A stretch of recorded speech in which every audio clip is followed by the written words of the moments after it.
Hello, Wintality here with another build video. Last league we made a fireball build that a lot of you liked, including myself. It was a blast to play and performed really well. But some really good items we used last league, like the Vertex helmet, get reworked this league. But we got some new toys to include in the build, and we also decided to make the build on an Infernalist instead of the good old Blood Mage. We utilize low life tech and 100% of damage taken from mana before life, and we also decided to not run Black Flame Covenants this time around. So even though it's still a fireball build, it's pretty different compared to last time. Concept of the build is still the same, which is to get as many fireballs on the screen as possible, while also making them hit as hard as possible. And for single target, we still use Ember Fusillade to machine gun down any boss immediately. The build is a lot of fun to play, and I hope you will enjoy it. I'll let some gameplay run before we get into all the details.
So let's get into the details.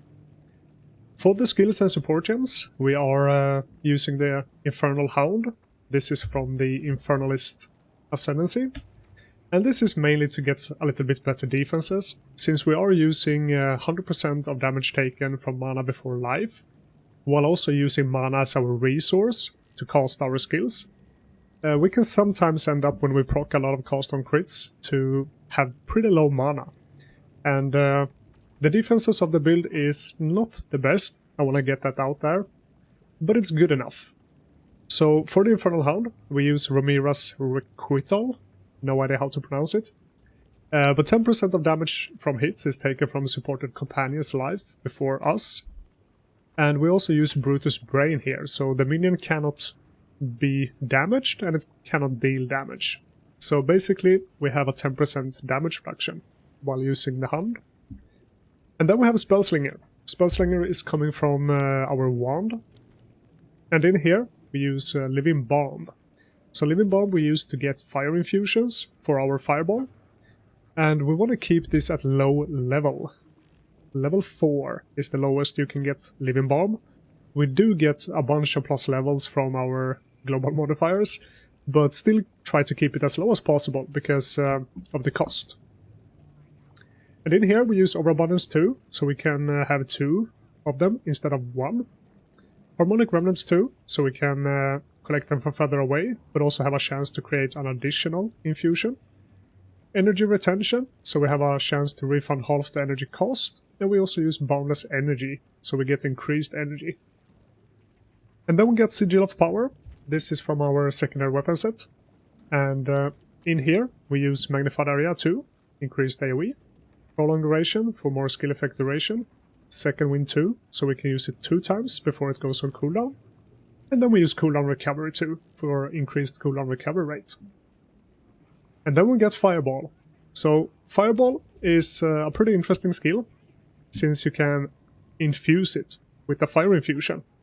So normally it deals fire damage. The quality makes you have a chance to fire 2 additional projectiles. You get an explosion that deals the same amount as the projectile. And when you fire infuse it, you're gonna launch a ring of smaller firebolts. And the firebolts also deal the same amount of damage. So we want to make sure that we fire infuse the fireball as much as we can to get as many fireballs as possible.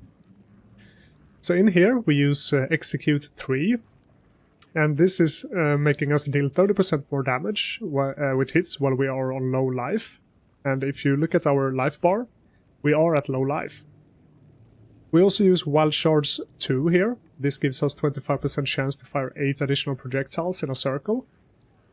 We also use Footwork. So usually, previously, it's been very popular to run Snake Pit in the left ring socket to be able to fork the projectiles. But since we are stacking mana and using mana as our defense, we want as much mana as possible, right? So we are not using Snake Pit this time. We are using Fork here instead. So supported projectiles from the skill, Forks, they do deal 30% less damage after forking, but that's fine. We also use Rakiata's Flow here, and this is, as everybody know by now, inverting the elemental resistances, so an insanely good support gem. And I want to say this immediately, like, Rakiata's Flow is not needed for the build. It has gone down in price quite a lot, but it's still pretty expensive. So if you do not have Rakiata's Flow, you want to grab Black Flame Covenant and convert your fire damage to chaos damage instead. And the reason for that is that most enemies, including bosses in the game, don't have chaos resistance, but they do have all the other elemental damage resistances. So if you don't have Rakiata, go with Black Flame Covenant. If you have Rakiata, then you're fine. We use Efficiency 2 here.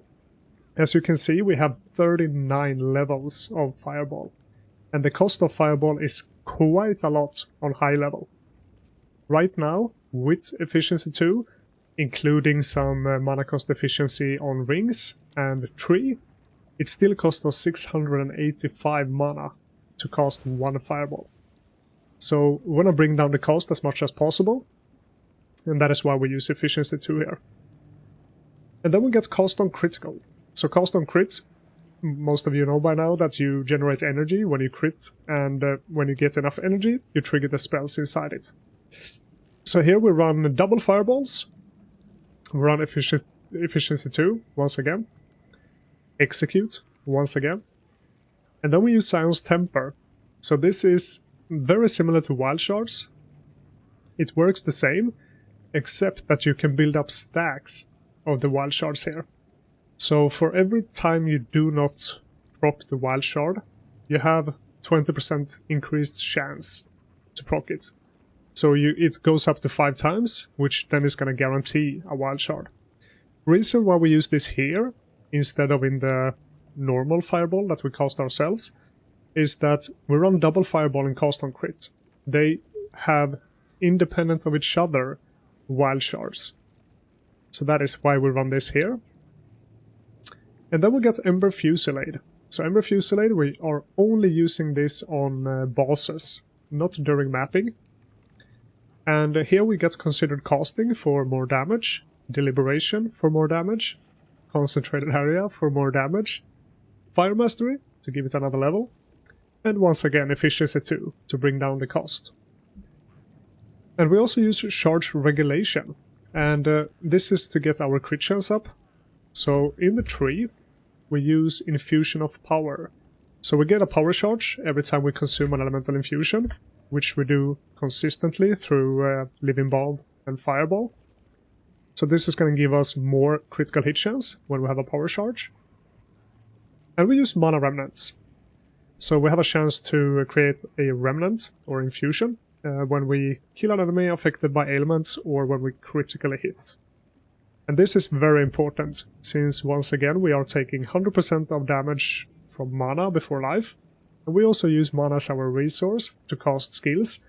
It's important that we get back our mana as fast and as often as possible. And since we are stacking mana, we use Archmage, and in here we use Atsiri's Communion. This is a skill or support gem they added this league, which allows you to basically reserve a percentage of your max life equal to 66% of base spirit reservation. So if we take this out, you guys see that we are not on low life anymore. Low life, you have to be 35% or below your maximum life. So this allows us to be at low life, and it also gives us a big spirit reservation efficiency, basically. We use Lightning Master here, just to give it another level. And the reason why we use Archmage is obviously two reasons. Low life, since we're stacking mana, we get a bunch of gain damage as extra lightning. So if we just look at Fireball right now, 685,000. If I unequip or turn off Archmage, we lose our low life, and we also lose the gain damage as extra. You see that we lose like half the DPS. So Archmage is pretty good. And now it's bugged out. We need to do this. So yeah, we get a lot of DPS from running it. And Atsiri's Communion is pretty expensive. I managed to drop this myself from the temple by killing Atsiri. But this is a pretty important part of the build. And the build, generally speaking, is kind of expensive when we get into the gear as well, which we're gonna do right now. So for the gear, the one we are using here, you want to look for plus to all fire spell skills. You want to have as high crit chance as possible, high spell damage. You want at least one gain damage as extra. And then this one is crafted with +1 spell skills, cast speed, gain 8% of damage as extra, and maximum mana. Since we are stacking mana, we want to get mana on as many pieces of the puzzle as possible. And for the runes, you want to have a 25% chance to fire 2 additional projectiles and +1 level. And for the focus, here you want to have increased spell damage, increased fire damage works as well, but since we have so much lightning and some cold, increased spell damage is going to be the best here. You want to have high crit chance, cast speed, +2 levels of all spell skills, and once again max mana. And if you can get as high energy shield as possible on top of this, that is really good as well. And for the helmet, here you want to look for high energy shield, you want to look for crit chance, resistances, rarity is pretty good, and this one is Raven Touched. What is Raven Touched? It was added this league, so you can Raven Touch your helmet, which makes you able to put an instill on the helmet, same as you usually do on your amulet. And the instill we have here is Mental Preservance. This is 10% of damage is taken from mana before life. And for the body armor, we are running Cloak of Defiance. And the reason for this is that we have, first of all, 50% of damage taken from mana before life. Not that high energy shield, but it's pretty decent. It also rolls with max mana.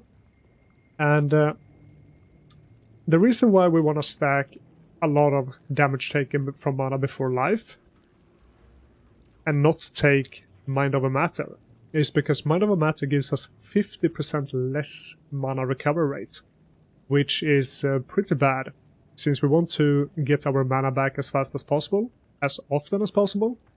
We want to stack some mana regen. You guys can see here that we sit on 782, mana regen right now. We also have a point here that gives us 50% increase while we move. So if I start to move here, you see that we go to 922. We also use Arcane Surge in the passive tree. So we have this one, and this is coming from one of our Megalomaniacs. So we have 10% chance to get Arcane Surge when we critical hit. So when we move, we have Arcane Surge up.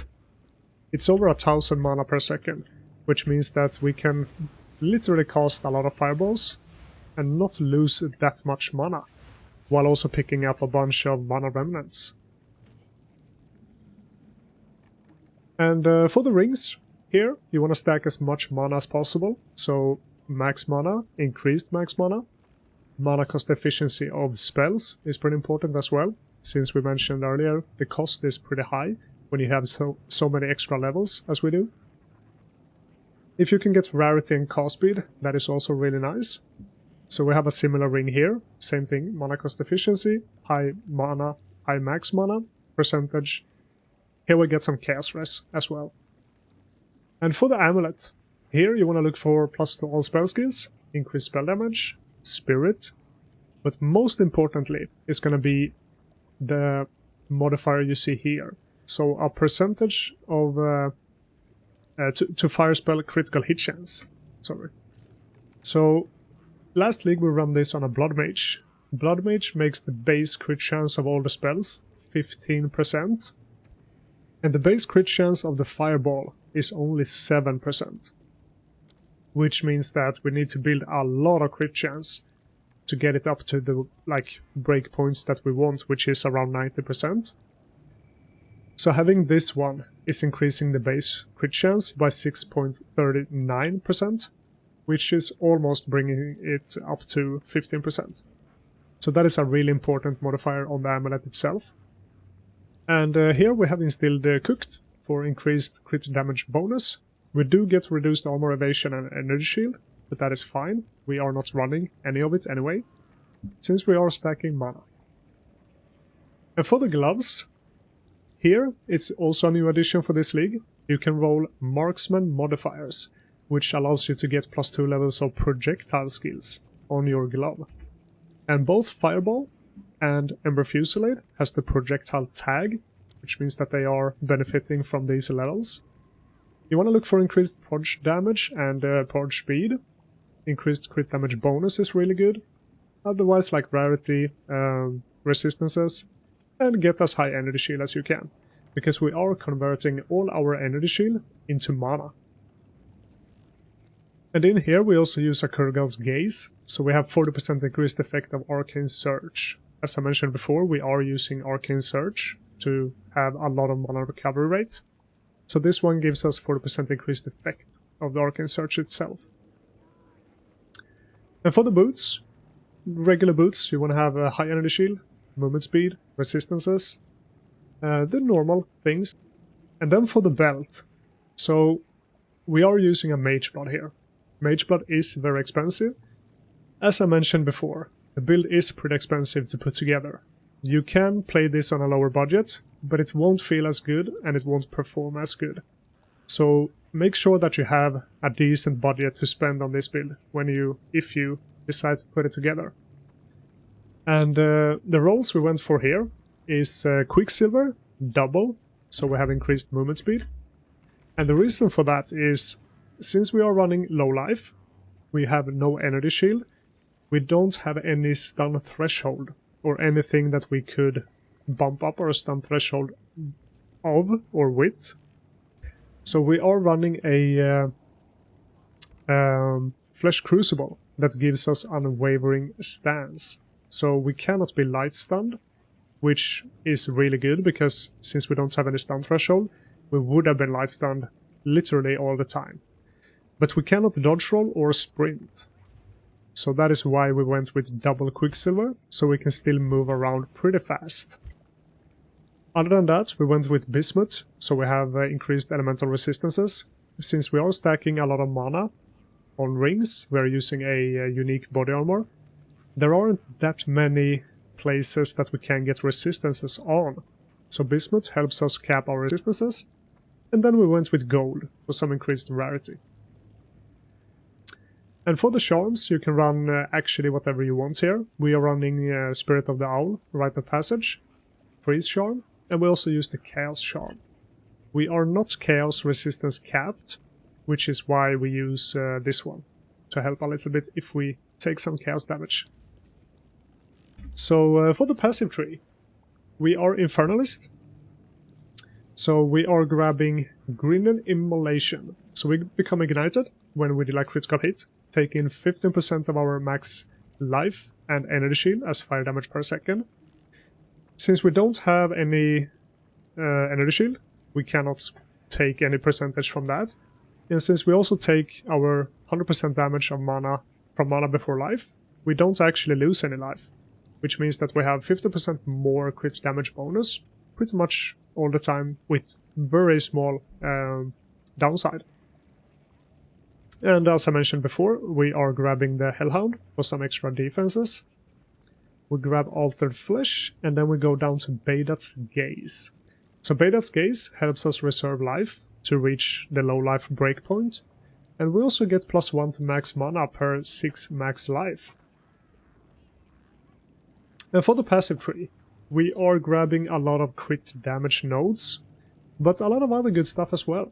So first up, we grab some mana regen. We go up in the middle with cast speed, grab crit chance, crit damage. We go down to the right here, and here we get increased mana cost efficiency and a bit of mana regen. We also get mana on kill, so I cannot emphasize enough how important it is for us to have high mana regen and be able to get our mana back as fast as possible and as easy as possible if we lose a bunch of it. So this helps with that. We go down here, grab some crit damage and crit chance. We go here for some crit chance and increased cast speed if we dealt a critical hit. And here is Jewel Socket, and this is the Flesh Crucible I was mentioning. It gives us the Unwavering Stance. It also gives us less armor, evasion and energy shield. They always come with a downside, the Flesh Crucibles. Less damage, less movement speed, less whatever. So this one is the less bad for us. And then we go to the left here, we go up, we grab some damage is taken from mana before life. 2 of those nodes gives us a total of 8. Go up here for another Jewel Socket. Go down here, we grab a Pain Attunement. So we have 30% more crit damage bonus when we are on low life, which we are all the time. Then we grab another Jewel Socket. We go to the right here, we grab Infusion of Power. As I mentioned before, we gain a power charge when we consume an elemental infusion, which we do all the time, and this gives us higher crit chance. We then go up to Eldritch Battery, so we convert 100% of our maximum energy shield to mana, and mana cost is doubled.